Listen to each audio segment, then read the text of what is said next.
Votre émission Grande Enquête s'interroge cette fois-ci sur l'erreur médicale, les difficultés d'accès aux services de santé, l'accueil et la prise en charge. Des reportages et témoignages inédits. Asalaamaaleykum mbokk yi déglu dal leen ak jàmm ci seen émission bi ñuy wax Grande Enquête nag di émission boo xamante ni day daal di lëñjantiku lépp luy am lëndëm ci jafe-jafe askan wi ci lépp loo xamante ni dafa soxal askan wi ci seen wàllum dundin ci côté économie politique sociale ba jëm ci wàllum wér-gi-yaram suñuy reportage ay gëstu ci suñuy enquête ay gëstu ci nit ñi nga xamante ni ñoom la ñuy faral di waxtaan ak ci benn sujet boo xamante ni dinañ ci indi ay leerlu te muy indi jafe-jafe askan wi. premier numéro bi nag ñuy war a waxtaanee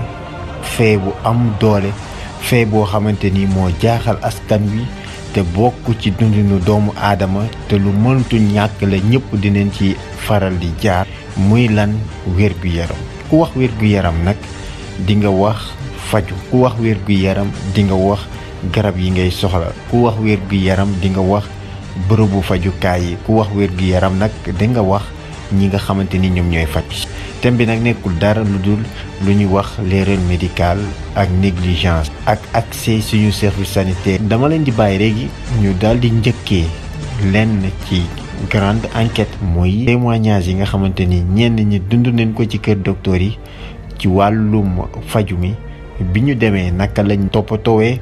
ak yenn jafe-jafe yi lañu am ci kër docteur yi ñu daal di dellu si waat ngir mën a leeralaat ak commentaire di nga xamante ni moom la ñu wax. ñu toog kër ga mën a mën a élémentaire. ñu yegsee Abass Ndao finalement ñu téye ko fa daf loo ñu ay analyse ay échographie ay kenn xamut. maa ngi andi xale bi mu ngi sonn feebar j'étais déjà stressée parce que ëmb 6 mois bu ñu ne day wasin bi ñu déggee maternité ñu ne dañoo war a defaat benn échographie d'urgence ñu dem fi ñuy defee échographie ba def nañu foofu 1 heure de temps ma ànd ak malade bi déjà rek malade bu ñëw sonn yéen elle est sur le point d'accoucher elle est en état d'urgence dafa doxee tànkam maternité Abass Ndao ba lii bi fu mu nekk échographie bi toog ak métit bi mu toog ci suuf ak ki nga xamante ne nee nañ elle est sur le point d'accoucher que urgence la 1 heure de temps ci nit buntu bi amoon na benn numéro bu ñu fa bind may woo docteur bi mu ne ma maa ngi ñëw te du ñëw te maa ngi koy dégg ci bureau bi nekk à côté muy wax di waxtaan ak yéen bu mu ñëwee ma daal ci kawam ne ko kii dafa ñëw hôpital ngeen di nekk kii dafa ñëw en urgence je t'appelle mu ne ma pourquoi tu marcelles avec tes appels woo nga ma benn yoon nee naa la maa ngi ñëw nga woowaat ma moo tax man tamit ñëwuma et ça c'est maag moom ñu jàppante fa mu ne du defar sama ñees bi échographie ndax man juruma ko bay tax andi malade tax may yuuxu ci kawam ñu jàppante fa ba garde yi ñëw ne ko amu si droit ma ne ko lenn laa lay xamal mujj gi ma menacé ko ne ko lenn laa lay xamal si toutefois dara dal ko wallaahi wal azim mu ne ma ne ko dama lay porter plainte yow dootoo gisati jant bi dama la koy nëbb et ça s'est passé comme ça mujj gi ñu ñëw defaral kooku échographie mu dem ñu soog a césarienne à la fin tout est bien passé parce que mujj gi ñoom médecins yi joxoon nañ ma gëdd boobu et tout mais lu tax ma jël def témoignage boobu c'est juste que mënoon na fa dee ci période boobu. wala ci noonu bi cas yu aggravé woon nañ ko transféré benn clinique benn hôpital privé tudd Alfala li ñu ko nekk yëpp bi ñu jàpp espoir les gars yi ñu disé kii dina wér benn frère am mu ngi woon France quoi bëggoon ko transférer foofu noonu mais ñoom ils allaient faire croire que ni dina wér que dina tane que ni dañ ko programme pour opération def na fa presque 1 an programme ñu ko pour opération santé bi di gën a dégradé ba foofu la gaañoo ci duñ gaañoo médecin yi traitant ci xam moo ñëw ne ma kii mosuñ defaluñ ko woon traitement curatif traitement accompagnatif nañ ko doon bi ma ko waxee dafa mel sama àdduna moo écroulé wu te nit ki espoir bi mu jàppoon bi mu ñëwee foofu noonu bañ ko waxee ne ko yow moom sa cas kiiwul garaaw ba noonu yow moom ñoo ko yow moom di nga wér yow moom jarul ngay xalaat affaire yooyu noonu dalal xelam ndekete yow ñoom jéemuñu ko sax faj pour mu wér ñoom dañ ko doon topp noonu rek pour ba heure bu ko yàlla jëlee ñu xam ne jeex na il a tellement souffert cette fille là pendant 2 ans 6 mois muy traîner benn maladie d'hôpital en hôpital bu ñu dem mu gën a métti un jour je te dis maladie boobu li ma si jooy ak li ma si daj mënu ma la ko sax expliquer demoon naa moom nar a yàq sama bët. mu woon na fukki dërëm ma dem urgence xale baa ngi pakk mënatul nooy maa ngi jaaxle ma yóbbu ba foofu xale bi ëllëg ko ñu xool ko par avant tout d'abord dañ ma delloowaat ni ma dama ba ñu daggee ticket nga dagg ticket man la ñun xale bi du ngeen ma dimbale si kii balaa na ko mën a nooy balaa mi dee samay loxo ñu ma dama fee urgence nga dagg dama fa lekkee fi ñu daggee ticket nga dagg foofu ticket pare nga ñëwaat ndooga xool xale bi billaahi wal kitaab foofu laa leen sànni xale bi dem daw dagg ticket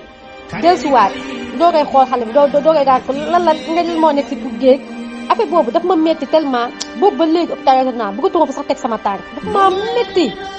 beneen bi sama tonton papa xale boobu feebar na ñu yóbbu ko hôpital régional ñu ne amul fu ñu ko dugal te chambre yaa nga woon fee de ñu ne amul fu ñu ko dugal mu tëdd ko si perron bi jox ko lal boo xamante ni amul sax fu mu wéeroo mu tëdd foofu dafa daanu si ko lal bi ñaari yoon 2 jours lañ teg après dafa génn àdduna li am hôpital régional yëpp mënuñu koo wax foofu moom nañ ci yàlla musal rek. Jibi au fait xam nga man lu tax ma bàyyi santé dem naa ba 3e année sage-femme stage yu ma doon def hôpital Abass Ndao ak hôpitalu Kër Massar bi ñoo gën a tax ma bañ santé. hôpital Abass Ndao bi maternité laa nekkoon gars yi bu ñu ñëwoon di accoucher tellement dañ doon sonn jigéen ñi dañ doon sonn mais les sages-femmes man moom non seulement stagiaire nga bàyyee ko koo xamante ne nii day ñëw di accoucher yow nga bàyyee ko abandonné ko ce qui m'a plus marqué Jibi loolu duñu dañ lay boole gëdd man loolu dama ko doon dégg mais xagaw ma ko woon dañ lay boole gëdd man loolu dama ko doon dégg mais xagaw ma ko woon gëdd bul ñu sonnal defal nii ndeysaan ñu ngi seen métti mais man personnellement dama part am ku ñëw di accoucher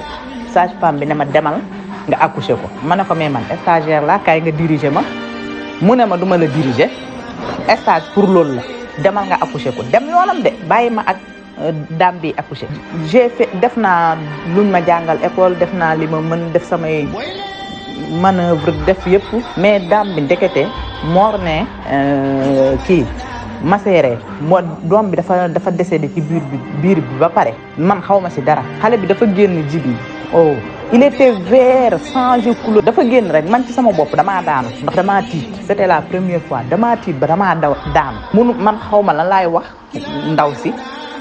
doom ji nekk sama kaw jour boobu su ma amul woon maîtrise tuuti man moom fa laay def ma dem woo sage-femme bi expliquer ko ma jël ko nga yóbbu ko fee jël ko yóbbul fee xale bi nga boo paree nga kii ñu woo ay parents mais comme si ni ñu jëlee xale bi comme pour sànni objet amul comme yo du nit lañ sànni man nuñ ko tegee daal sama affaire bi daf ma choqué guddi googu lendemain bi ma ñëwee man nelawuma image yooyu des ci sama bopp ma ne man nit nan la mu ne am xol bi yaay ji ndeysaan au lieu que ñu defal ko mais niñ ko waxee sa doom bi de dund romb ko man daal ma ne lii man ma découragé nag ci santé découragé complètement yi ma gis ma découragé ma ne parce que lii moom man ko am xolu def lii man je comprends plus man lii sama xol mayu ma ko. jërë ngeen jëf mbokk yi déglu ngeen ñi nga xamante ni ñoom ñoo def témoignage yooyu ngir fësal seen naxar ak seen jaaxle mbir mi nag ci hôpitaux yëpp la nekk daanaka surtout hôpitaux yu mag yi nga xam ne ni ñoom ñoo nekk ci biir Sénégal am na ci biir wax yi ngeen déglu ñuy tudd yenn hôpitaux yi lépp ci lay jafe-jafe yi amee waaye nag gis ngeen ne faju fii ci Sénégal nekk na fii yoo xamante ni doy na waar trop mbir mi nag foo ko natt weesu na ko waaye ñi nga xamante ni tey ñoom ñoo nekk ci nguur gi war nañu defar lii di suñu système de santé bi nit ñi mën a faju mën a am xel mu dal waaye boo feebaree ñu lay yóbbu kër docteur yaakaar naa ne sa xel du mën a dal ndaxte yaa ngi xalaat jafe-jafe yaa ngi fay fekk neam sax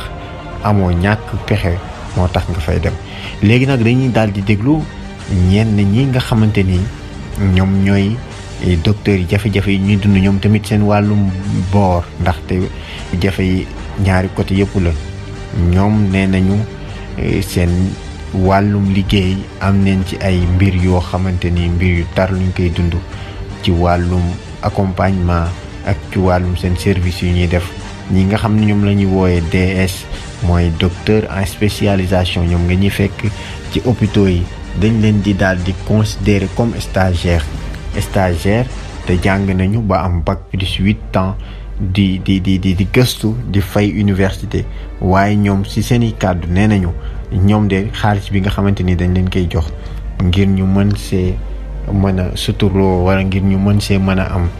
néew na torop ak yeneen yi jafe-jafe yoo xamante ni ñoom ñooñee ñuy wooyee DS ñoom ñu ngi koy daal di jànkuwanteel looloo waral li ci bari ci wàllum doxalinu hôpital bi ñoom ñu ngi koy fësal kon ñu déglu leen daal di dellu si waat. Vous savez très bien que les DS et ceux qui sont ce qu'on appelle les internes, c'est eux qui tapent le boulot des hôpitaux, en tout cas dans les CHU qu'on appelle les centres hospitalo-universitaires, là où la formation ou la spécialisation se passe. Dans les hôpitaux, il y a les professeurs agrégés qui forment ces docteurs pour qu'ils soient des spécialistes. Là-bas,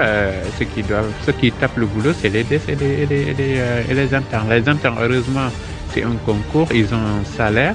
On peut l'appeler salaire, même si ce n'est pas aussi bon comme salaire, mais ils ont quelque chose. Mais les DS, ils n'ont rien du tout. Il y a juste à peine 1 an que maintenant, ils ont une prise en charge. Même, ils ont le droit de se soigner dans les hôpitaux, même si c'est une prise en charge incomplète. À part ça, ils n'ont que les gardes qui sont payés. Je dis, Albert Royer, tu passes de 8h à 8h le lendemain, tu as 7500 francs CFA. Imagine, si tu achètes de petits déjeuner, de dîner, ton transport, c'est fini. À la fin du mois, maintenant, tu n'as rien du tout alors que tu es père de famille, mère de famille. L'université te demande de s'inscrire à combien? À 500 000 au minimum, jusqu'à 1 million par année. Tu dois le payer à l'université dans le cadre de la spécialisation. C'est ce qu'on appelle les frais d'écolage. Et tout ça, l'État te dit non, tu es stagiaire, tu n'as rien. Maintenant, quand il s'agit de prendre en charge, de consulter, d'opérer des malades, tu es un médecin. Mais quand il s'agit d'aspect pécuniaire, non, tu es un stagiaire. C'est pourquoi nous revendiquons un statut. Il faut un statut du docteur en spécialisation. Parce que c'est simplement ce statut qui peut régler beaucoup de questions, notamment la question d'un salaire minimum pour un docteur en spécialisation. Au moins que tu aies un salaire d'un généraliste et que l'État te le paye. C'est vrai, il y a les bourses, mais tout le monde n'a pas les bourses. Tout le monde n'a pas les bourses. La moitié des DS n'ont pas de bourse. Et la bourse est à 300 000 francs par mois. Et c'est pas tout le monde qui l'a. ngeen jëf déglu ngeen DS yi nga xamante ni ñoom ñooy docteur yi nekk ci bërëbu fajukaay mbir mi nag mu ngi nii fépp la méttee waaye doomu aadama bu ne da ngaa feebar jóge ko ci bërëbu fajukaay dem ci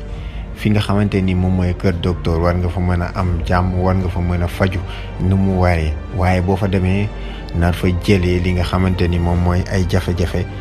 wala sax yeneen loo xamante ni dalay indil loraange loolu métti na torop ngeen la waaye nag état bi jël ay responsabilité naam sax ñu ngi tabax ay hôpitaux yu mag yoo xamante ni ay niveau 2 la niveau 3 waaye nañu xoolaat bu baax système de santé bi mbir mi lépp système de santé bi la moom moo ko waral nit bu demee ba am fu muy mën a fajoo faju muy wóor faju moo xamante ni di nga mën a faju te doo ci sonn yaakaar naa ni loolu la ñëpp bëgg waaye nag bu amee ay jafe-jafe yi dinañ ci mën a yëkkati suñuy kàddu daal di wax ngir nit ñi dégg ko autorité yi dégg ko ngir xam jafe-jafe yi nga xamante ni wàllum santé mu ngi koy am gis neen yu bari yu fi jot a xew hôpital bi amoon Louga yi nga xamante ni moom mooy lakk yi xale yi daal di fay faatu ak yeneen yu fi am mais loolu yëpp lu war nañ ci jàngaat xoolaat bu baax def ay enquêtes situer les responsabilités naam sax de am na mais il faut que aussi état continuer à accompagner les systèmes les hôpitaux ci côté logistique ci côté ressources humaines maanaam ñi nga xamante ni ñoo fay liggéey gën leen jox seen àq ak seen yelleef waaye tamit ña fay liggéey tamit gën a mën a toppatoo ñi nga xamante ni ñoom ñoo feebar ñoo foofee am na si ñoom ñoo xam ne liggéey yi ñuy def jaarul yoon ñu ngi gàññi malade yi leen di sonal ñu ngi leen di teg jafe-jafe yoo xam ne ni yow mi nga xam ne nii da nga ñëw stressé feebar foofu wala accompagnant ba fa nekk day mujjee ñëw di xuloo ak ñi fa nekk loolu daal naka la ñuy def xoolaat jikko yi xoolaat yarin yi xoolaat professionnellement liggéey bi nga xamante ni tey yow ñu ngi la ko dénk nga mun ko def loolu moo am solo boo demee ci réew tubaab yi noonu la ñu rayee tubaab yi dañuy daal di mën la ñëw toppatoo tellement que ñu ci bari tey ñi sénégalais yi nekk foofee buñ lay expliquer ñoom ni ñuy nekkee ci maternité yi bokkul ak fii Sénégal nooy nekkee ci maternité Sénégal boo xasee ñëw au lieu que ñu lay accompagner psychologiquement première fois duñ ko def dañ lay jéem a indil ay jafe-jafe yu tar surtout sa yenn sage-femme yi di la jéem a teg ay problème donc loolu nekk na loo xamante ni war nañ ko xoolaat war nañ cee jóg war nañoo xoolaat kenn ku ci nekk tey liggéey bi nga war a mën a def ci hôpitaux yi nga def ko ci côté accueil bi hygiène bi ci côté logistique yi ñu xool ci côté ressources humaines yi ñu xool tamit wax dëgg yàlla docteurs yi fay liggéey ñoom tamit seen biir ñu xool seen disponibilité xool aussi seen accessibilité nit ñi mën a jot ci ñoom parce que ñoom tamit faj jaamu yàlla la faj dafa nekk loo xamante ni dafa sensible dafa wér-gu-yaramu doomu aadama la ñu wax. kon mu ngi noonu émission grande enquête ñëwoon tey di waxtaanee benn thème sujet bu yaatu muy ci wàllum accès au service de santé ak jafe-jafe yi nga xamante ni mu ngi am ci wàllum wér-gu-yaram. dinañ ñëwaat nag indi ci thème bi indiwaat beneen angle boo xamante ni moo nekk deuxième partie bi lii moo nekkoon première partie bi ñu leen indi loon di gërëm équipe technique yi ñu àndaloon di leen jox dig daje dans 15 jours incha allah seen beneen numéro grande enquête. D'ici là portez-vous bien merci jërëjëf.